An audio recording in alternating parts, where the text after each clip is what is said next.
देखें, BSc fifth semester math online के प्रचार के लिए थोड़ा बता रहे हैं। वैसे बीएससी का math first, second, third, fourth, 5, 6 सारे सेमेस्टर हम पढ़ाते हैं।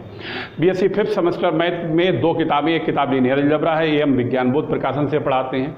दूसरी किताब ग्रुप एंड रिंग थ्योरी की है, ये हम एसजे पब्लिकेशन से पढ़ाते हैं। ये हमारा यूट्यूब चैनल है, इस पर कुछ वीडियो पड़ी हुई है, लीनियर अलजेब्रा की भी पड़ी हुई है, ग्रुप एंड रिंग थ्योरी की भी पड़ी हुई है। इन वीडियो से तुम इस चैनल को जब सब्सक्राइब करोगे तो इसकी दोनों की वीडियो थोड़ी थोड़ी निकल आएंगी। ये पढ़ के तुम देखोगे, अगर पढ़ाई तुम्हारे समझ में आए तो हमारा एप्लीकेशन बना हुआ, उससे तुम जुड़ सकते हो। उससे जुड़ने का तरीका ये होता है, ये हमारा व्हाट्सअप नंबर है 7456813684। इस पर नेम, क्लास, कॉलेज का नाम भेजोगे, क्लास भेजो, कॉलेज नाम भेजोगे, हम तुम्हें एप्लीकेशन से जोड़ देंगे और बाद में जुड़े रहोगे और डेमो के लिए हम तुम्हें जुड़े रहोगे। और जुड़ने के बाद अगर पढ़ाई तुम्हारे समझ में आए तो इसमें फीस भी पे करनी पड़ेगी। व्हाट्सएप पे तुम मैसेज डालोगे और पूछोगे सर फीस कितनी, हम तुम्हें फीस बता देंगे। फीस तुम पे करोगे और फिर इससे जुड़े रहोगे। और ये सारे वीडियो तुम्हारी पेपर तक रुकेंगी, जितनी भी वीडियो है सारी की सारी पेपर तक रुकेंगी। ठीक है। एनईपी के अंतर्गत सारी यूनिवर्सिटियों का सिलेबस एक हो गया।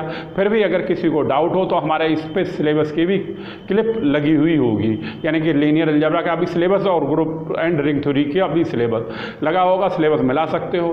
ठीक है। अगर सिलेबस सेम हो तो पढ़ना चाहो पढ़ सकते हो। ठीक है, बस यही बताना था।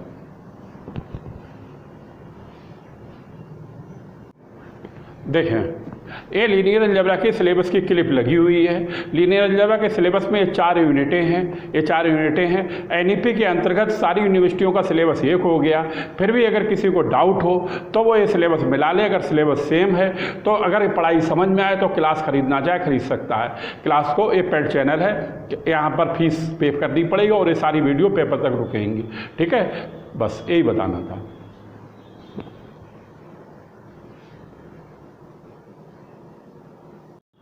देखें, इस किताब का नाम है ग्रुप एंड रिंग थ्योरी का सिलेबस पूरा लगा हुआ है।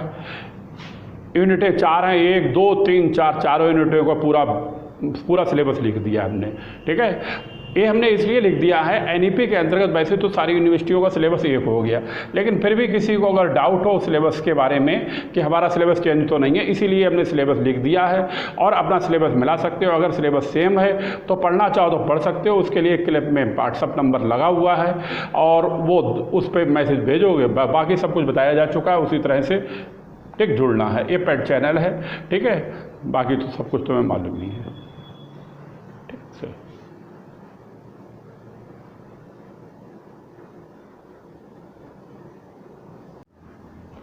देखें, ये चैप्टर चल रहा है वेक्टर स्पेस एंड सब स्पेस, चैप्टर नंबर 1, और ये एग्जाम्पल नंबर 5 है। कल एग्जाम्पल नंबर 4 करा दी थी, पेज नंबर 6 पर है। ठीक है, कराने जा रहे हैं। ये हमने लिख दी है, अब इसको हम समझाएंगे और बताएंगे। वैसे तो बता दें, एग्जाम्पल 4 और एग्जाम्पल 5 ये बिल्कुल सेम है, लेकिन हम तुम्हें बता देते हैं इसे 5 के लिए भी अभी स्टार्टिंग है इसलिए। ठीक है, देखो इसे समझो। 4 और 5 बिल्कुल सेम है। अब इसमें क्या कह रहा है वो हम तुम्हें बताते हैं और उसको समझो, अच्छी तरह समझो। देखो,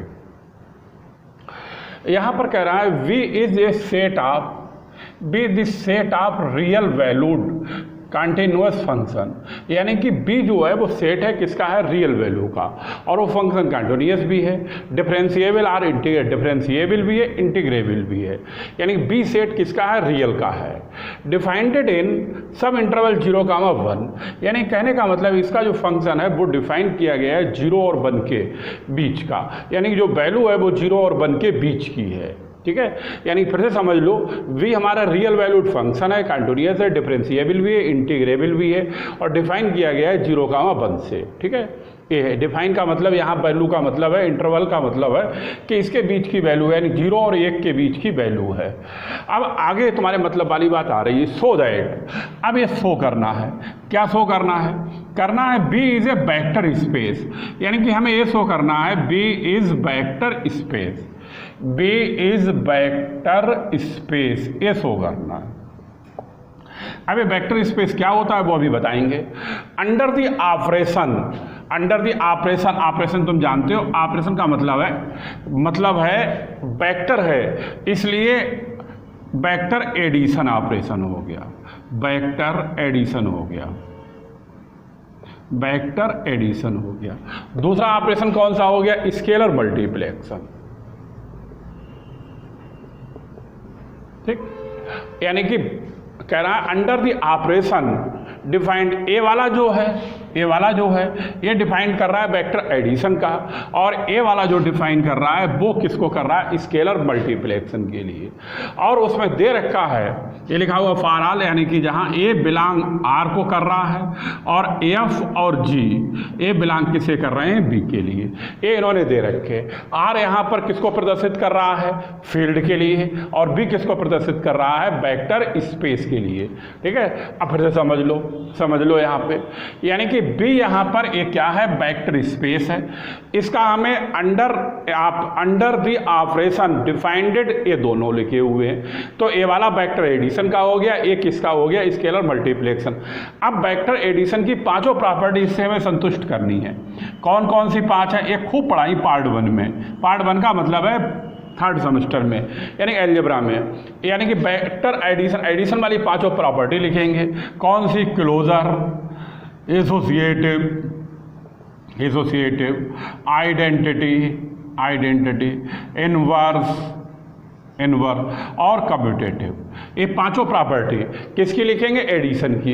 ये सब खूब पढ़ाई गई है 3rd सेमेस्टर में, और ये 3rd सेमेस्टर के बाद ही, यानी कि 3rd सेमेस्टर में ग्रुप है, रिंग है और इंटीग्रल डोमेन है, फील्ड है, ये सभी आते हैं। और वेक्टर स्पेस से ये शुरू हो जाता है 5 सेमेस्टर का। तो वेक्टर स्पेस के लिए वेक्टर एडिशन होना चाहिए, यानी ये पांचों प्रॉपर्टी सेटिस्फाई होना चाहिए किसकी? एडिशन की। और स्केलर मल्टीप्लेक्शन के लिए तुम समझ रहे होगे, इसकी भी 5 प्रॉपर्टी हैं, 8, 9 और 10। ये 10 की 10 प्रॉपर्टी अगर सेटिस्फाई हो गई तो हमारा एक क्वेश्चन किसका कहलाएगा? वेक्टर एडिशन का कहलाएगा, वेक्टर स्पेस का कहलाएगा। अंडर का मतलब हो गया, यानी कि जिसके नीचे क्या क्या है? Vector addition and scalar multiplication. ये दोनों प्रॉपर्टी वेक्टर एडिशन और मल्टीप्लेक्शन को प्रदर्शित कर रही हैं। मतलब समझ गए क्या करना है? एक क्वेश्चन जो है वेक्टर स्पेस प्रूव करना है, और under the operation addition and scalar multiplication. और वेक्टर स्पेस प्रूव करने के लिए 10 प्रॉपर्टी प्रूव करनी होती है, तो ये 10 प्रॉपर्टी हम प्रूव करने जा रहे हैं। बात समझ में आ गई सभी के? और ये आर, अल्फा बिलोंग आर का मतलब है, आर किसको प्रदर्शित कर रहा है? इस फील्ड के लिए, और बी किसे प्रदर्शित कर रहा है? वेक्टर स्पेस के लिए। ठीक है, अब लिखते हैं number 1 closure law. Number 1 closure law. अब क्लोजर लॉ हमारा क्या होता है? क्लोजर लॉ में हमें वेक्टर स्पेस के एलिमेंट की जरूरत पड़ती है, तो लिख लेते हैं F comma G belong V. ठीक है, अब इसका कौन सा लिखेंगे? ए लिखेंगे एडिशन वाला क्लोजर लॉ होता है एफ प्लस जी, और बिलोंग किसे करेगा? बी। और एक क्लोजर लॉ किसका कहलाता है? एडिशन का। ठीक है, नंबर 2 लिखेंगे एसोसिएटिव लॉ। अब एसोसिएटिव लॉ क्या होता है?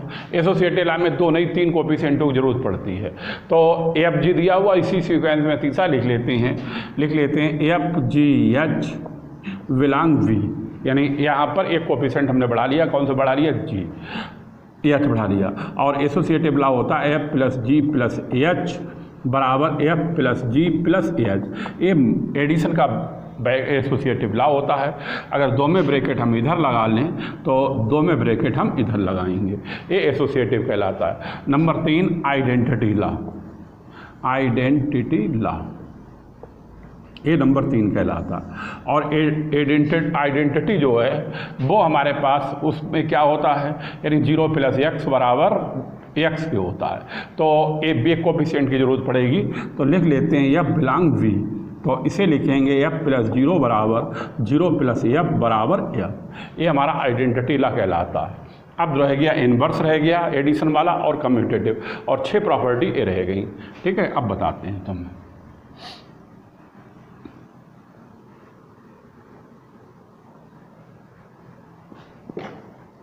तीनों हो गए। अब 4 लिखते हैं। चौथी प्रॉपर्टी हमारी कौन सी है? Inverse law. ये है इनवर्स लॉ। कहेगा एडिशन का। ये सारी प्रॉपर्टी किसकी लिखेंगे? एडिशन की। इनवर्स लॉ में ध्यान है क्या होता है? एक्स प्लस माइनस एक्स बराबर किसके होता है? 0। एक्स का काम यहाँ कौन कर रहा है? एफ। तो एफ बिलोंग कर रहा है किसके लिए? बी। अगर एफ बी को बिलोंग करेगा तो माइनस एफ भी बिलोंग करेगा, माइनस एफ भी बिलोंग करेगा किसी के लिए? बी के लिए। तो हम इनवर्स लॉ लिखें तो एफ प्लस माइनस एफ और ये बराबर किसके हो जाएगा? 0। ये हमारा कहलाएगा inverse law.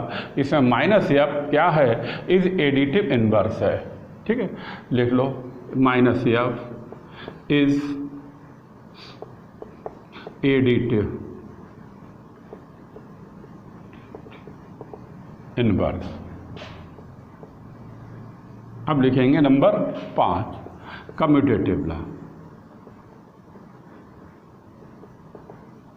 Commutative law, commutative law तुम्हें ध्यान होगा ये होता है ए प्लस बी बराबर बी प्लस ए। किसका? एडिशन का। अब ये लिखेंगे, इसमें कितने कोफिशिएंट पड़ती है? 2 की ज़रूरत। तो ये लिख लेते हैं एफ और जी बिलोंग बी को कर रहे हैं तो एफ प्लस जी बराबर जी प्लस एफ। ठीक है, नोट करो इसे। ये पांचों प्रॉपर्टी हो गई, निकल आ गई। ये किसकी कहलाएंगी? ये कहलाएंगी वेक्टर एडिशन की, यानी कि इस ऑपरेशन के अंतर्गत कहलाएंगी। ठीक है, अब तुम्हें हम 5 प्रॉपर्टी और बताएंगे। उतार लो सभी लोग, फिर आगे का बताएं।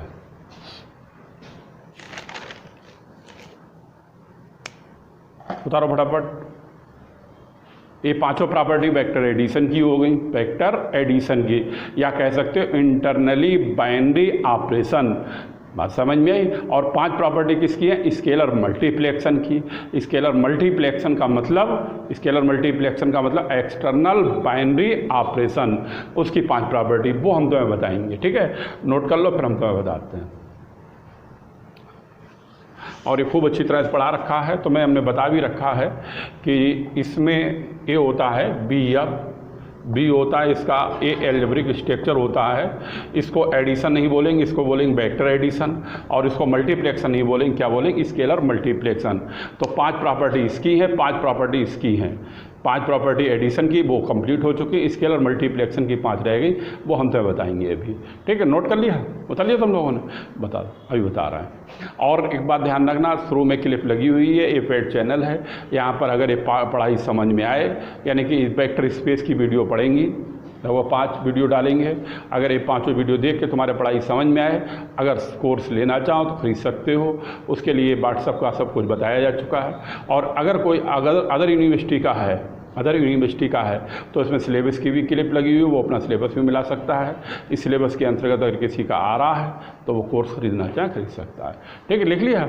अब बताएं। अब इसकी 5 रहेगी, वो हम तो बताने जा रहे हैं। अब डालते हैं नंबर 6। देखा,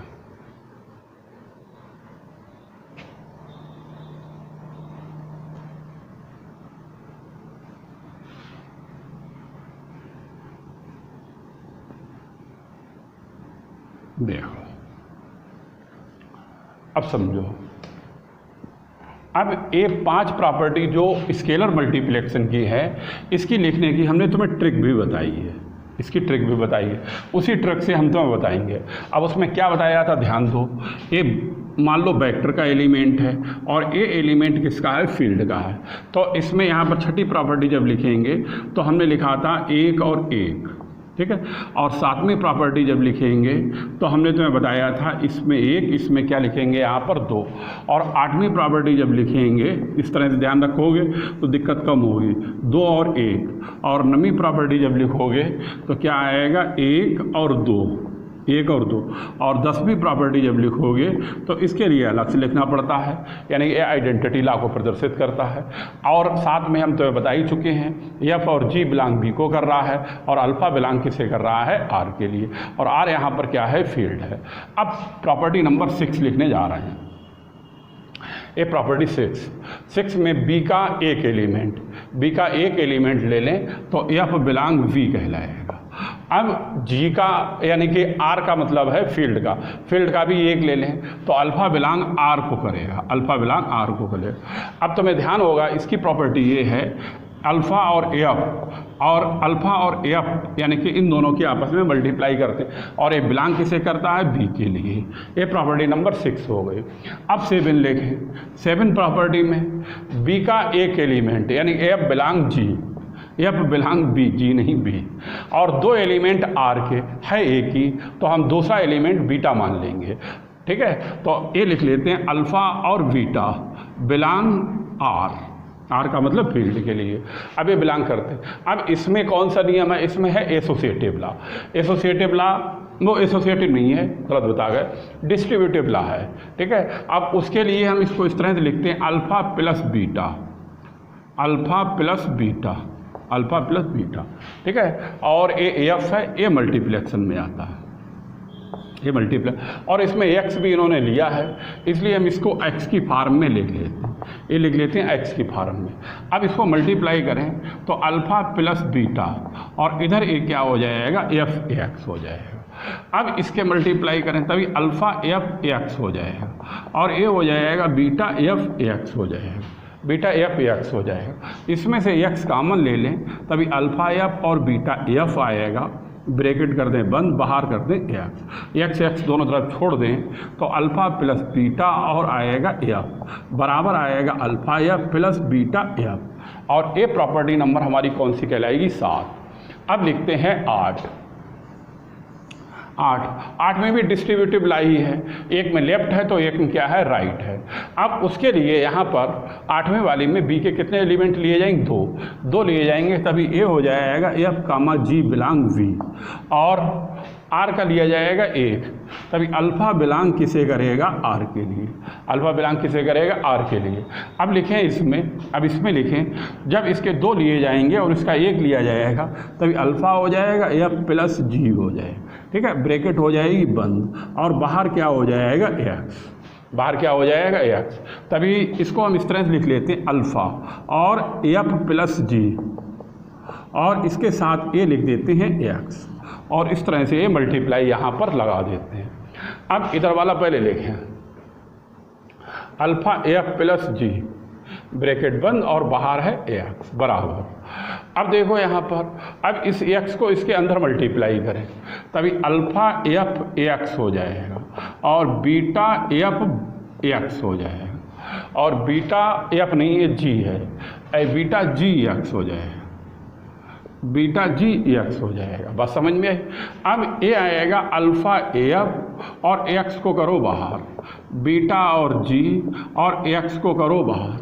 अब एक्स हम दोनों तरफ छोड़ दें तभी अल्फ़ा आएगा और एफ प्लस जी आएगा, ये आएगा अल्फ़ा एफ और ये आएगा बीटा जी, और ये हमारी प्रॉपर्टी नंबर कौन सी कहलाती है, ये कहलाती है 8। ये पहला प्रॉपर्टी कहलाती 8। अब हम इसकी प्रॉपर्टी नंबर 9 लिखेंगे, 9 लिखेंगे। 9 प्रॉपर्टी में बी का एक कोफिशिएंट है, बी का 1 है, तो बी का 1 देखो, ये 9 प्रॉपर्टी में बी का 1 है तो अल्फ़ा बिलोंग बी हो जाएगा, वो एफ बिलोंग बी हो जाएगा, और आर के यानी फील्ड के 2 एलिमेंट हैं और 2 एलिमेंट यहाँ पे ले लेते हैं अल्फ़ा और बीटा, और ए बिलोंग करेंगे आर के लिए, ए बिलोंग करेंगे आर के लिए। अब इसे लिखते हैं अल्फ़ा और बीटा और लिखते हैं एफ, अल्फ़ा बीटा एफ, और इसके साथ में कोफिशिएंट लिख लेते हैं एक्स का, कोफिशिएंट लिख लेते हैं एक्स का। ठीक है, ये हमारा क्या कौन सा लॉ कहलाता मालूम है, नहीं ध्यान, एसोसिएटिव लॉ, किसमें, मल्टीप्लेक्शन में।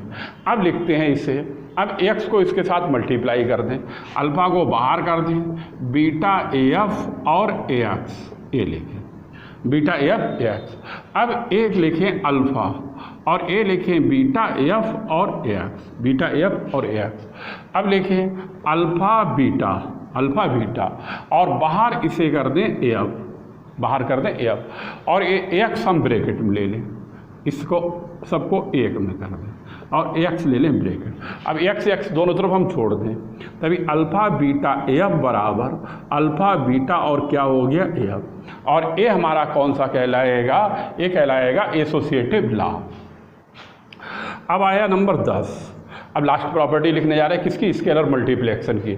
इसमें कुछ नहीं बताया गया, ये तुम्हें ध्यान रखना, ये आइडेंटिटी लॉ कहलाता है, आइडेंटिटी लॉ कहलाता है। आइडेंटिटी का मतलब होता है एज ए मिरर, यानी कि जैसा लिखो वैसा ही आए, जिससे तो मल्टीप्लेक्शन की आइडेंटिटी में हम 1 लेते हैं। 1 बिलोंग किसे करता है? फील्ड के लिए। फील्ड कोफिशिएंट R से प्रदर्शित किया गया, और दूसरा कोफिशिएंट हमें चाहिए होता है वेक्टर का, यानी कि वेक्टर स्पेस का। तो यह बिलोंग किसे करेगा? B। और ये identity law 1 into F into का क्या हो जाएगा? X, ए आएगा, और ये बराबर क्या हो जाएगा? 1F AX। ठीक, अब यहाँ पर 1 भाई इसको मल्टीप्लाई करेंगे 1F X हो जाएगा। अब X हम छोड़ दे दोनों तरफ, या लाओ आगे वाली लाइन में इस तरह लिख लेते हैं F AX। ठीक है, अब X लाओ पूरा ही लिख दें 1F और X छोड़ दें तो 1 इंटू F बराबर किसके हो गया? F के लिए। और ये प्रॉपर्टी नंबर कौन सी हो गई? 10 हो गई। ठीक है, ये आइडेंटिटी लॉ को प्रदर्शित करती। इस तरह से 10 प्रॉपर्टी सेटिस्फाई हो गई। और एक क्वेश्चन इस अंडर ऑपरेशन के क्या प्रदर्शित कर रहा है? वेक्टर के लिए। B is set of real number, यानी रियल नंबर के सेट को भी प्रदर्शित करता है। डिफरेंशिएबल भी है, इंटीग्रेबल भी है, कंटिन्यूअस भी है। ठीक है, और बी किसका एलिमेंट है? Vector space. तो ज़्यादा तो यहाँ जगह भी नहीं है तो थोड़ा ही लिखना है, तो लिख देते हैं hence proved B is a vector space. ठीक है, hence proved B is vector space. ठीक है, नोट कर लो, और फिर आगे वाला हम तुम्हें क्वेश्चन अभी बताएंगे। उतार लो सभी लोग, फिर बताएं।